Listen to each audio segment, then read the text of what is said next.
na. Hollywood makeup artist at supermodel of the world, kapwa Pilipino. Babandera ang bansa dahil mga Pinoy, bida sa Amerika. Hindi na ang husay ng Pinoy sa pagbabalik ng rated film.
For 14 days, replace breakfast and one other meal with sweeteners. So often shortbread will taste it good.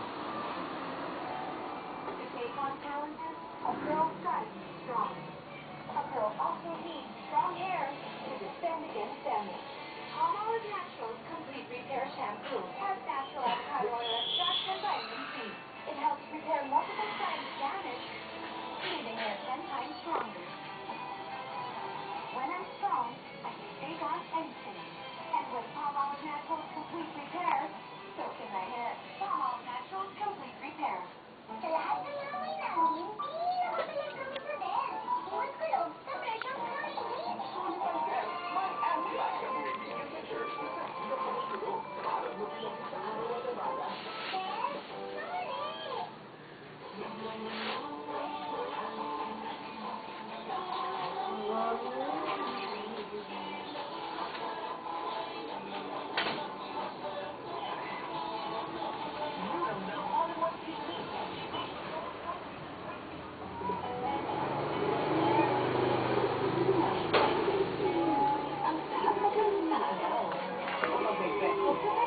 Johnson's Baby Powder para maglaro. Para laging best to play, mag-Johnson's all day.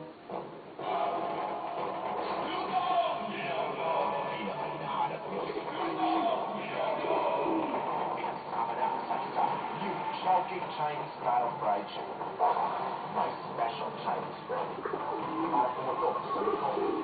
At Chinese season para sa agos ng palat na butot ang bagong naging paborito. Chowking Chinese style fried chicken. Lutong at nilamnam ng inuwan.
humahanga sa mga bituin sa Hollywood sa Amerika, abay, higit na palakpakan ang ibigay natin ngayon para sa mga Pilipinong kinikilala at hinahangaan naman ng mga Amerikano. Hollywood makeup artist artist to the stars, Edgar Santos, at fourth supermodel of the world, Danica Magpantay. Mga bida sa Amerika. Glamoroso. Ganyan ang mundo ng Hollywood. Yan ang mundong ginagalawan ngayon ng isang Pinoy na si Edgar Santos.